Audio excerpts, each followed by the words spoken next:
Hello everyone. सामान्य अध्ययन के महत्वपूर्ण प्रश्नों की श्रृंखला चल रही है इस चैनल पे। इन्हीं प्रश्नों में से वीकेंड में आपको एक टेस्ट पेपर मिलेगा जो इसी चैनल की वेबसाइट पर अपडेट किया जाएगा। उसको भी हम बता देंगे। वीकेंड के एंड में आप वेबसाइट चेक कर लीजिए, वहां से इसको 100 पेपर दे लीजिए। जो भी यहाँ क्वेश्चन सॉल्व कराया जा रहा है इन्हीं प्रश्नों में से वहां पर पूछे जाएंगे। तो प्रश्नों को अच्छे से तैयार कीजिए। बहुत ही अच्छे प्रश्न है ये, बहुत सारे एग्जामों में पूछे गए हैं बार बार प्रश्न।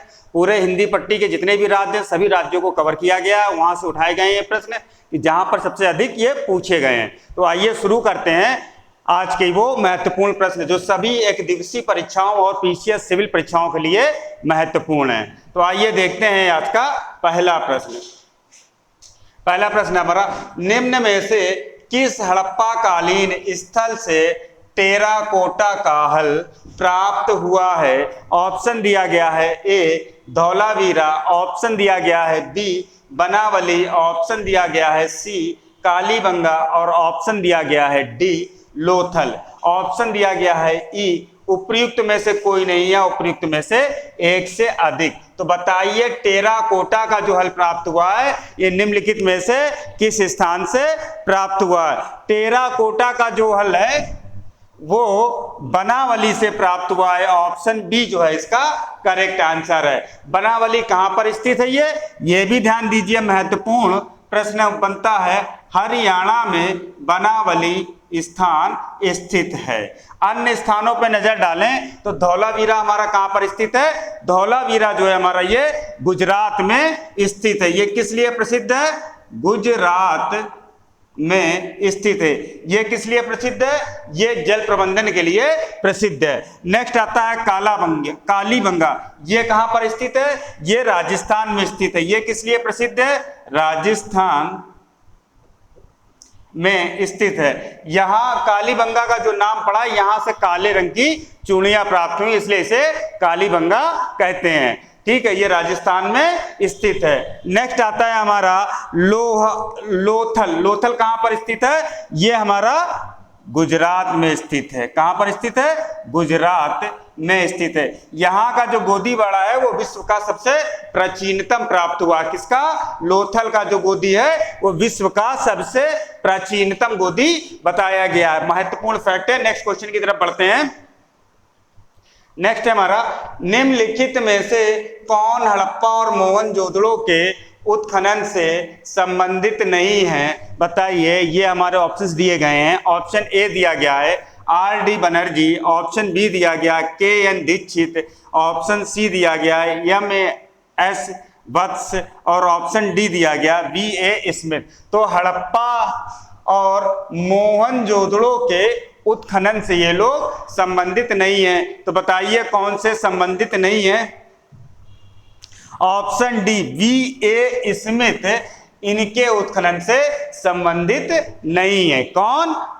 हड़प्पा और मोहनजोदड़ो के उत्खनन से। बाकी इन लोगों ने उत्खनन करवाया है हड़प्पा और मोहनजोदड़ो के प्रमुख शहरों का।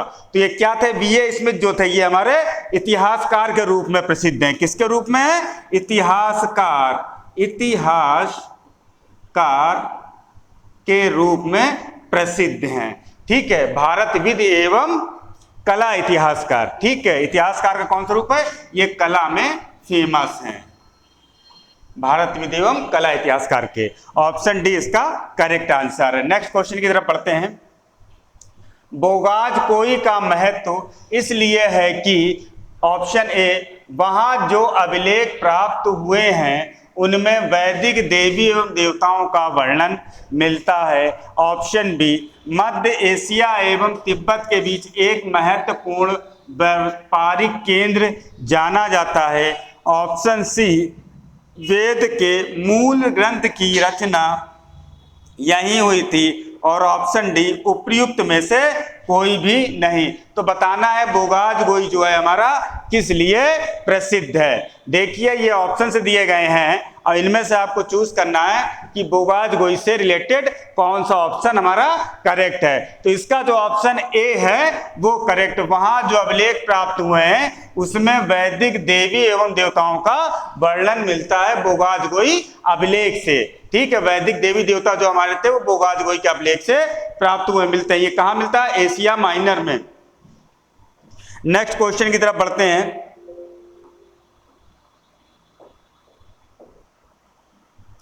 प्रसिद्ध 10 राजाओं का युद्ध किस नदी के तट पर लड़ा गया था? Option A Ganga, option B Brahmaputra, option C Kaveri और ऑप्शन डी परुष्णी नदी। तो बताइए 10 राजाओं का इतिहास, प्रसिद्ध दशराज युद्ध किस नदी के तट पर लड़ा गया था? ये परुष्णी नदी के तट पर 10 राजाओं का युद्ध लड़ा गया था, इसे दासराज युद्ध कहते हैं। ठीक है, इसमें भरत के जो राजा थे सुदास, उन्होंने 10 राजाओं को हराया था। ठीक है, भरतों के राजा जो सुदास थे उन्होंने 10 राजाओं के संग को हराया था। के राजा सुदास थे। कौन थे?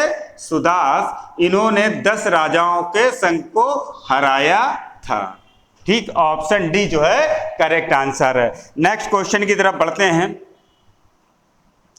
इल्तुतमिश ने बिहार में अपना प्रथम सूबेदार नियुक्त किया था। Option A Iwaz, option B Nasiruddin Mahmud, option C Ali Mardan और ऑप्शन डी मालिक जाने। तो इल्तुतमिश ने बिहार में अपना प्रथम, ठीक है, सूबेदार किसे नियुक्त किया था? निम्नलिखित आंसर को देखिए और बताइए। 1225 में इल्तुतमिश ने, ठीक है, एवाज को हराया था। हिसामुद्दीन एवाज। कौन थे? हिसामुद्दीन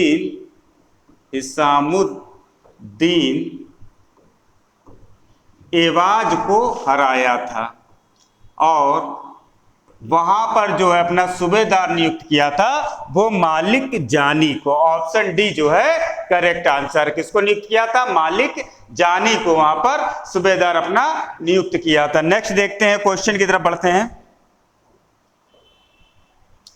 वह प्रथम मुस्लिम शासक कौन था जिसने शासन के सिद्धांत को राजाओं के ईश्वरीय अधिकार सिद्धांत के समान प्रतिपादित किया था?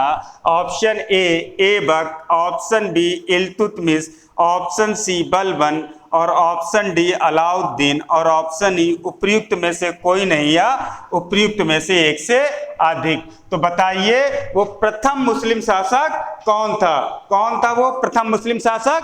बलबन था। ऑप्शन सी जो है इसका करेक्ट आंसर है, जिसने शासन के सिद्धांत को राजाओं के ईश्वरीय अधिकार सिद्धांत के रूप में प्रतिपादित किया था। कौन था वो? बलबन था। ठीक है, इसी को आगे कौन बढ़ाते हैं? अलाउद्दीन खिलजी भी। नेक्स्ट आगे बढ़ते हैं क्वेश्चन, नेक्स्ट देखते हैं। निम्नलिखित में से किस अंग्रेज अधिकारी ने पुर्तगालियों को सौपल्ली के स्थान पर हराया था? Option A William Hawkins, option B Thomas Best, option C Thomas Roe और ऑप्शन डी दिया गया है जोसिया चाइल्ड। तो अंग्रेज अधिकारियों ने पुर्तगालियों को सौपल्ली के स्थान पर हराया था। किसने हराया था? ये हराया था थॉमस बेस्ट ने। किसने हराया था? थॉमस बेस्ट ने हराया था। ऑप्शन बी जो है इसका करेक्ट आंसर है। नेक्स्ट क्वेश्चन की तरफ बढ़ते हैं। उस क्षेत्र की पहचान करें जहां से यूरोप वासियों को सर्वोत्तम शोरा और अफीम प्राप्त होता था। Option A Bihar, option B Gujarat, option C Bengal और ऑप्शन डी मद्रास। तो बताइए वो कौन सा क्षेत्र था जहां यूरोप वासियों को सर्वोत्तम शोरा और अफीम प्राप्त हुआ था? वो हमारा क्षेत्र था कौन सा? बिहार का। ऑप्शन ए जो है करेक्ट आंसर है। नेक्स्ट क्वेश्चन की तरफ बढ़ते हैं। अंग्रेजी शासन काल में भारत का कौन सा क्षेत्र अफीम उत्पादन हेतु प्रसिद्ध था? Option A Bihar, option B दक्षिणी भारत, ऑप्शन सी गुजरात और ऑप्शन डी आसाम। तो बताइए अफीम उत्पादन के लिए कौन सा क्षेत्र प्रसिद्ध था? उस समय कौन सा क्षेत्र प्रसिद्ध था? बिहार था। ऑप्शन ए जो है इसका करेक्ट आंसर है। कौन प्रसिद्ध था? Bihar. Option A correct answer. Next question की तरफ बढ़ते हैं। इलाहाबाद की संधि के बाद रॉबर्ट क्लाइव ने मुर्शिदाबाद का उप दीवान किसे बनाया था? Option A Mohammad Raza Khan, option B Sitab Rai, option C Rai Durlabh और ऑप्शन डी सैयद गुलाम हसैन। तो बताइए मुर्शिदाबाद का गवर्नर किसे बनाया था? मुर्शिदाबाद का जो गवर्नर था मोहम्मद रजा खान को बनाया था। ऑप्शन ए जो है करेक्ट आंसर है।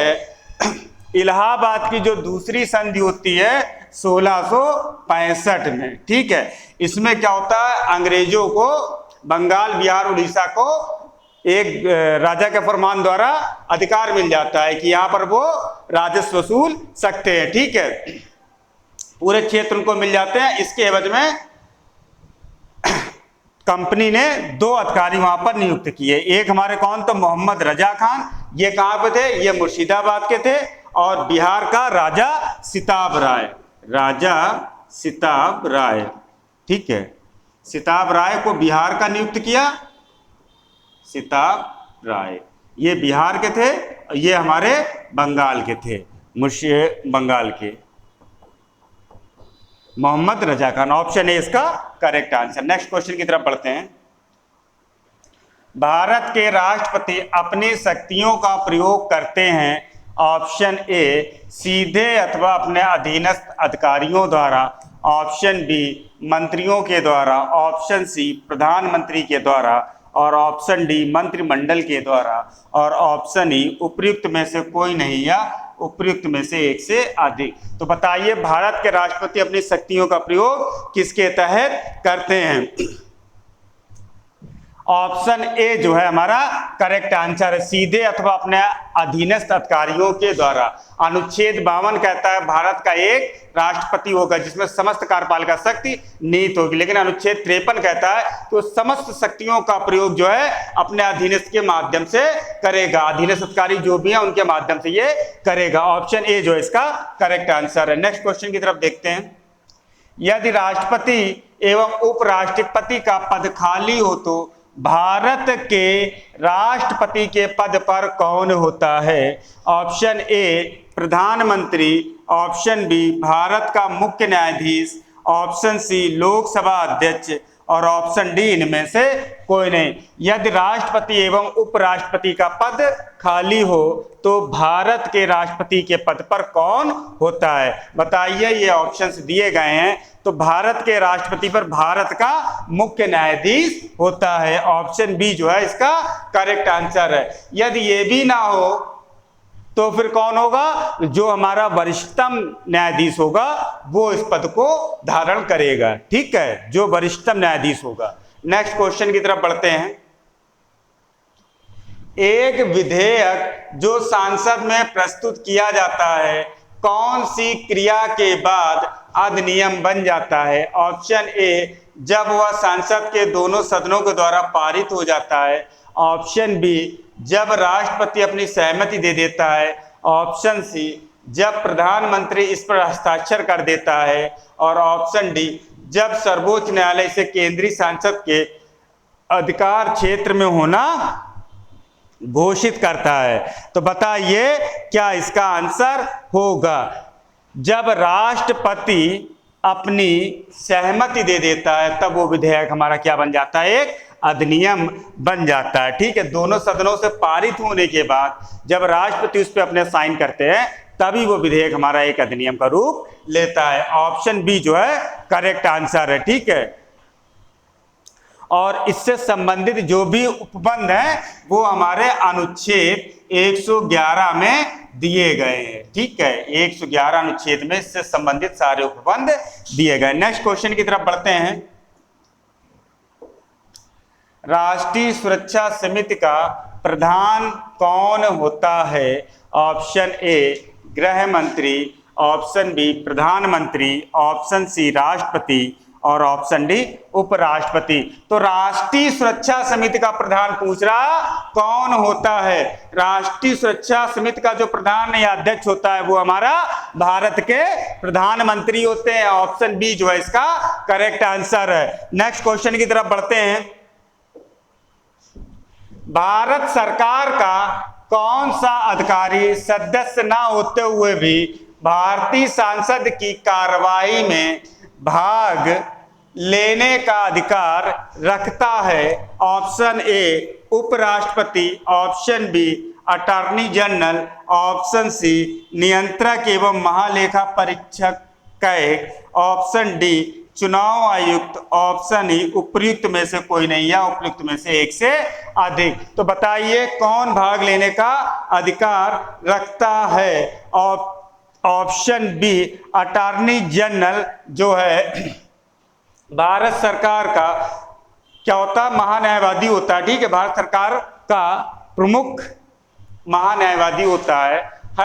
और ये जो है किसी भी सदन में बोल सकता है, लेकिन इसे मत देने का अधिकार नहीं होता है। ठीक है, और ये राष्ट्रपति के प्रसाद पर्यंत अपने पद को धारण करता है। महान्यायवादी से संबंधित अनुच्छेद 76 दिया है। ठीक है, कौन सा दिया? अनुच्छेद 76 दिया है। और अनुच्छेद 88 कहता है कि ये अपना मत नहीं दे सकता। अनुच्छेद 88 के तहत ये मत नहीं दे सकता, केवल बोल सकता है, अपना पक्ष रख सकता है। नेक्स्ट क्वेश्चन की तरफ बढ़ते हैं। किसी स्थान का मानक समय निर्धारित करने का आधार होता है? ऑप्शन ए देशांतर रेखा, ऑप्शन बी अक्षांश रेखा, ऑप्शन सी अंतरराष्ट्रीय तिथि रेखा और ऑप्शन डी प्रधान माध्यमान रेखा। तो बताइए किसी स्थान का मानक समय निर्धारित करने का आधार निम्नलिखित ऑप्शंस में से क्या होगा? प्रधान माध्यमान रेखा वो रेखा है जो किसी स्थान का मानक समय निर्धारित करता है। ऑप्शन डी जो है इसका करेक्ट आंसर है। नेक्स्ट क्वेश्चन की तरफ बढ़ते हैं। अंतरराष्ट्रीय दिनांक रेखा खींची जाती है? ऑप्शन ए अफ्रीका से होकर, ऑप्शन बी एशिया से होकर, ऑप्शन सी प्रशांत महासागर से होकर और ऑप्शन डी अटलांटिक महासागर से होकर। तो बताइए अंतरराष्ट्रीय रेखा खींची जाती है कहां से? अंतरराष्ट्रीय तिथि रेखा जो खींची जाती है वो प्रशांत महासागर से होकर खींची जाती है। ठीक है, ऑप्शन सी जो है इसका करेक्ट आंसर है। नेक्स्ट क्वेश्चन की तरफ बढ़ते हैं। निम्नलिखित में से कौन महाद्वीप क्षेत्रफल के अनुसार सबसे बड़ा है? Option A Europe, option B Africa, option C उत्तरी अमेरिका और ऑप्शन डी दक्षिणी अमेरिका। तो बताइए क्षेत्रफल के अनुसार कौन सबसे बड़ा है? दिए गए ऑप्शन में सबसे बड़ा हमारा अफ्रीका है। ऑप्शन बी जो है इसका करेक्ट आंसर है। वैसे ओवरऑल हमारा कौन सा बड़ा है? सबसे बड़ा जो आता है नंबर 1 पर वो एशिया आता है। कौन आता है? एशिया आता है। ठीक है, सबसे बड़ा हमारा ऑप्शन में अफ्रीका है, वैसे सबसे बड़ा हमारा कौन है? एशिया आता है। नेक्स्ट क्वेश्चन की तरफ बढ़ते हैं। सर्वाधिक उत्तरी दक्षिणी अक्षांशीय लंबाई सीमा वाला देश है? ऑप्शन ए रूस, option B Chile, option C चीन और ऑप्शन डी ब्राजील और ऑप्शन ई उपर्युक्त में से कोई नहीं या उपर्युक्त में से एक से अधिक। तो बताइए कौन जो है हमारा सबसे उत्तरी और दक्षिणी सीमा रेखा वाला क्षेत्र है? तो कौन सा होगा ये? चिली जो है देश हमारा सर्वाधिक उत्तरी और दक्षिणी अक्षांशीय लंबाई वाला सीमा वाला देश है, दिए गए ऑप्शन में। ऑप्शन बी जो है इसका करेक्ट आंसर है। नेक्स्ट क्वेश्चन की तरफ बढ़ते हैं। निम्न में से कौन सा मेघालय पठार का अंश नहीं है? ऑप्शन ए भुवन पहाड़ियां, ऑप्शन बी गारो पहाड़ियां, ऑप्शन सी खासी पहाड़ियां और ऑप्शन डी जयंतिया पहाड़ियां और ऑप्शन ई उपर्युक्त में से कोई नहीं या उपर्युक्त में से एक से अधिक। तो बताइए मेघालय पहाड़ का कौन सा भाग नहीं है? मेघालय पठार का अंश नहीं है। तो कौन सी? भुवन पहाड़ियां जो हैं वो मेघालय अंश का भाग नहीं है। क्यों? क्योंकि क्या है? मिजो पहाड़ियों का भाग है। ठीक है, किसका? ये मिजो पहाड़ियों का भाग है, मिजोरम की पहाड़ियां जो हैं उसका हिस्सा, मिजो पहाड़ियों का हिस्सा है। ठीक है, मेघालय पठार का भाग नहीं है, कौन नहीं है? भुवन पहाड़ियां। ऑप्शन ए जो है करेक्ट आंसर है। लगभग यहां से प्रश्न पूछा जाता है सिविल सर्विसेज में, इस क्षेत्र को अच्छे से तैयार कर लें, यहां से लगभग प्रश्न आ रहे हैं। आप चाहे आईएएस का देख लें पेपर उठाकर या पीसीएस का देख लें, ठीक है, यहां से लगातार प्रश्न पूछे जा रहे हैं। नेक्स्ट क्वेश्चन देखते हैं। महाराष्ट्र एवं कर्नाटक में पश्चिमी घाट कहलाते हैं। ऑप्शन ए नीलगिरी पर्वत, ऑप्शन बी सौहार्दी, ऑप्शन सी दक्कन पठार और ऑप्शन डी इनमें से कोई नहीं। तो महाराष्ट्र एवं कर्नाटक में पश्चिमी घाट कहलाते हैं क्या? सौहार्द के नाम से जाने जाते हैं। ऑप्शन बी जो है इसका करेक्ट आंसर है। नेक्स्ट क्वेश्चन की तरफ बढ़ते हैं। वह दर्रा जो सर्वाधिक ऊंचाई में अब स्थित है, ऑप्शन दिया गया है ए जोजिला, ऑप्शन दिया गया बी रोहतांग, ऑप्शन दिया गया सी नाथुला और ऑप्शन दिया गया है डी खैबर और ऑप्शन दिया गया है ई उपयुक्त में से कोई नहीं या उपयुक्त में से एक से अधिक। तो सर्वाधिक ऊंचाई में स्थित है वो दर्रा कौन सा है? वो दर्रा जो सर्वाधिक ऊंचाई में स्थित है वो हमारा नाथुला दर्रा है। ऑप्शन सी जो है इसका करेक्ट आंसर है। कौन सा है? नाथुला दर्रा जो सर्वाधिक ऊंचाई पर स्थित है। कितनी ऊंचाई है? 14,450 मीटर। कितनी? 14,450 मीटर इसकी ऊंचाई है नाथुला दर्रे की। ऑप्शन सी इसका करेक्ट आंसर है। नेक्स्ट क्वेश्चन की तरफ बढ़ते हैं। लक्षद्वीप टापू अव्यवस्थित है। ऑप्शन है दक्षिण पश्चिमी भारत में, ऑप्शन बी दक्षिणी भारत में, ऑप्शन सी दक्षिण पूर्वी भारत में और ऑप्शन डी पश्चिम बंगाल के निकट पूर्वी भारत में। तो बताइए लक्षद्वीप द्वीप भारत में कहां पर स्थित है? लक्षद्वीप द्वीप जो है भारत में कहां पर स्थित है? दक्षिण पश्चिम भारत में लक्षद्वीप स्थित है। ठीक है, कहां पर स्थित है? ये हमारा लक्षद्वीप है। कुल कितने द्वीप हैं यहाँ पर? कुल 32 द्वीप है। किससे निर्मित है? प्रवाल भित्ति से ये निर्मित द्वीप है। ठीक है, प्रवाल से निर्मित द्वीप है, प्रवाल उत्पत्ति के मेनली हैं ये। ठीक है, लेकिन यहाँ पर केवल 10 ही द्वीप ऐसे हैं जहां पर हम जा सकते, बाकी क्या है? आबाद नहीं है। जितने द्वीप हैं वो हमारे आबाद नहीं है। और ये इसकी राजधानी क्या है लक्षद्वीप की? कवरत्ती है। कवरत्ती इसकी राजधानी है। ठीक है, लक्षद्वीप और मिनिकॉय द्वीप दो इसके जो है बड़े द्वीप है। मिनिकॉय और अमीनी द्वीप जो है लक्षद्वीप के दो बड़े द्वीप हैं जो 9 डिग्री चैनल के द्वारा एक दूसरे से अलग होते हैं। ठीक है, सबसे उत्तरी द्वीप हमारा अमीनी द्वीप है, ये मिनिकॉय द्वीप है। ये अमीनी द्वीप हमारा सबसे उत्तरी है और ये दक्षिणी द्वीप है। मिनिकॉय द्वीप जो है वो दक्षिणी द्वीप है और इनको क्या है 9 डिग्री चैनल अलग करती है। नेक्स्ट क्वेश्चन की तरफ बढ़ते हैं। विदर्भ एक प्रादेशिक नाम है भारत में और यह है, ऑप्शन ए गुजरात का अंग है, ऑप्शन बी महाराष्ट्र का अंग है, ऑप्शन सी मध्य प्रदेश का अंग है और ऑप्शन डी उड़ीसा का अंग है। विदर्भ एक प्रादेशिक नाम है जो स्थित है भारत में। कहां पर स्थित है? विदर्भ जो है मेनली हमारा महाराष्ट्र में स्थित है। ये उत्तर पूर्वी महाराष्ट्र का हिस्सा है। ऑप्शन बी जो है इसका करेक्ट आंसर है। क्या है? ये महाराष्ट्र का उत्तर पूर्वी हिस्सा है। नेक्स्ट क्वेश्चन की तरफ बढ़ते हैं।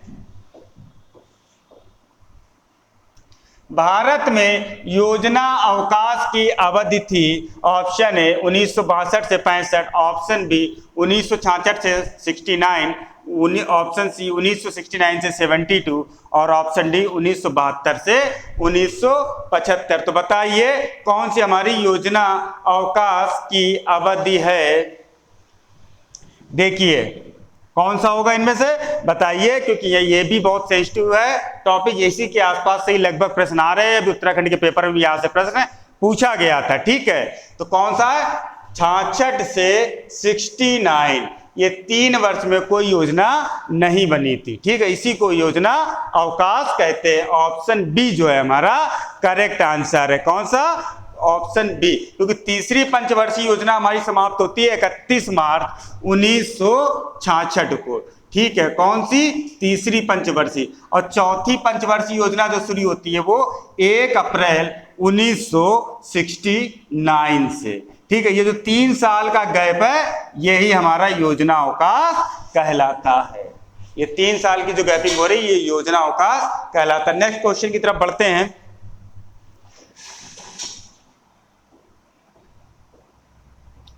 11वीं पंचवर्षीय योजना का उद्देश्य है ऑप्शन ए निर्धनता का उन्मूलन, ऑप्शन बी समाविष्ट आर्थिक वृद्धि, ऑप्शन सी सामाजिक न्याय के साथ विकास और ऑप्शन डी अल्पसंख्यकों का विकास। तो बताइए 11वीं पंचवर्षीय योजना की अवधि क्या, उद्देश्य क्या था?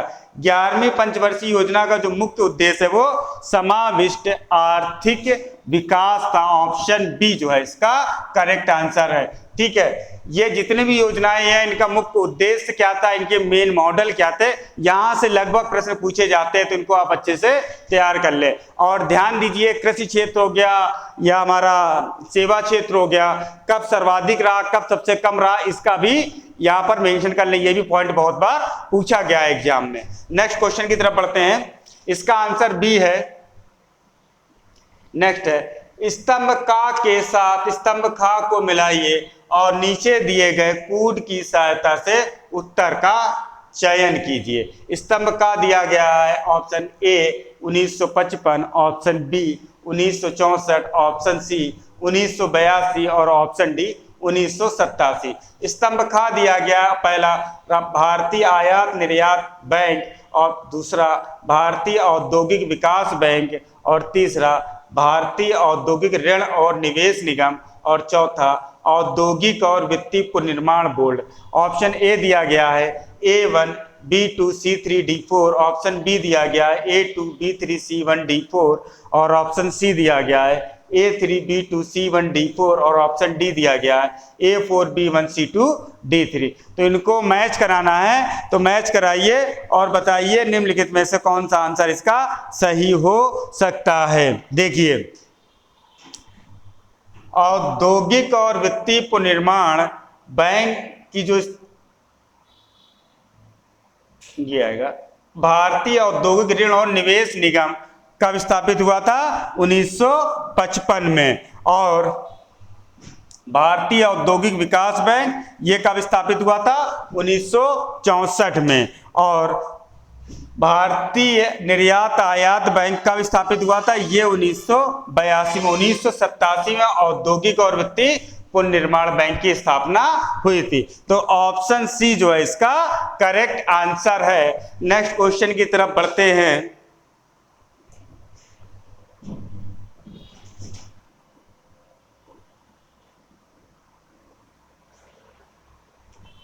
सही कथन चुनिए। ऑप्शन ए लाल प्रकाश का तरंग दैर्घ्य बैंगनी प्रकाश से कम है, ऑप्शन बी लाल प्रकाश का तरंग दैर्घ्य बैंगनी प्रकाश से ज्यादा है, ऑप्शन सी बैंगनी प्रकाश का तरंग दैर्घ्य हरे प्रकाश से ज्यादा है, और ऑप्शन डी बैंगनी प्रकाश का तरंग दैर्घ्य पीले प्रकाश से ज्यादा है, और ऑप्शन ई उपयुक्त में से कोई नहीं या उपयुक्त में से एक से अधिक। तो बताइए निम्नलिखित में से कौन सा आंसर सही होगा?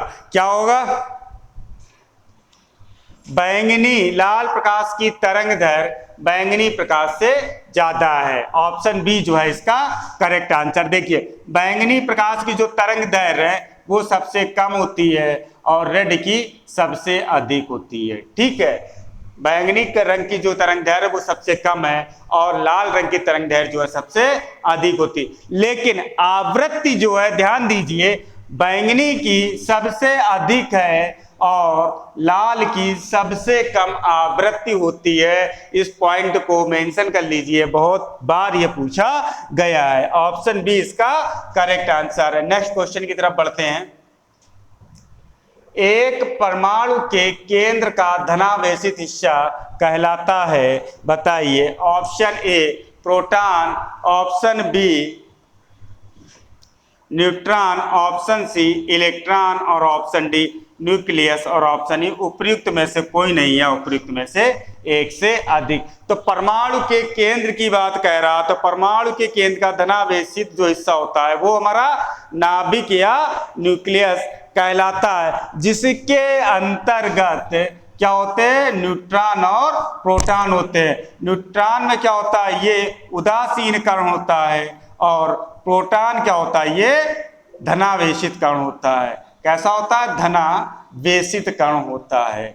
ध्यान दीजिए, ये भी बहुत ही महत्वपूर्ण फैक्ट है इसका, जो एग्जाम में पूछा जाता है। कई बार प्रश्न पूछे गए हैं, निम्नलिखित में से कौन सा उदासीन कण है, किसी पर कोई चार्ज नहीं होता, तो कौन सा है वो, न्यूट्रॉन है। इसमें क्या है, ऑप्शन डी इसका करेक्ट आंसर है। परमाणु के केंद्र का धनावेशित हिस्सा क्या कहलाता है, ये हमारा कहलाता है न्यूक्लियस या नाभिक। नेक्स्ट क्वेश्चन की तरफ बढ़ते हैं। एक ठोस के सीधे गैस में परिवर्तन को कहते हैं, ऑप्शन दिया गया है ए ऊर्ध्वपातन, ऑप्शन दिया गया है बी संघनन, ऑप्शन दिया गया है सी वाष्पन, और ऑप्शन दिया गया है डी उबलना, और ऑप्शन दिया गया है उपयुक्त में से कोई नहीं या उपयुक्त में से एक से अधिक। तो एक ठोस के सीधे गैस में परिवर्तन को क्या कहते हैं, बहुत बार पूछा गया है, इसको रट लीजिए एकदम से।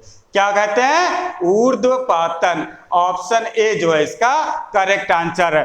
ठोस इसमें बिना लिक्विड में बदले हुए डायरेक्ट हमारा किस में बदलता है, गैसीय अवस्था में चला जाता है, वो क्या कहलाती है घटना, ऊर्ध्वपातन कहलाती है। ऑप्शन ए जो है इसका करेक्ट आंसर है। ये थे आज के बहुत ही महत्वपूर्ण प्रश्न। मिलते हैं फिर नेक्स्ट वीडियो में, जो इसके और भी महत्वपूर्ण प्रश्न है, जो सभी एग्जामों के लिए बहुत ही महत्वपूर्ण है। इसके टेस्ट पेपर भी आपको मिलेगा इसी वीकेंड के एंड में। इन्हीं प्रश्नों में से प्रश्न पूछे जाएंगे, तो इनको अच्छे से तैयार कर लीजिए। इनके जो बैकग्राउंड में टॉपिक डिस्कस किए जा रहे हैं, उनसे भी प्रश्न वहां पर रखे जाएंगे, और वहां पर आपकी मार्किंग भी शो होगी कि आपने कितने क्वेश्चन अटेंड किए, कितने मार्क्स आपने अचीव किए, कितने लोगों में अचीव किए। तो इसको अधिक से अधिक वायरल कीजिए। जितने आपके अधिक से अधिक मित्र इसमें ऐड होंगे, उतना ही आपको पता चलेगा कि आपके स्कोरिंग क्या हो रहा है। ठीक है, thanks for watching, thank you.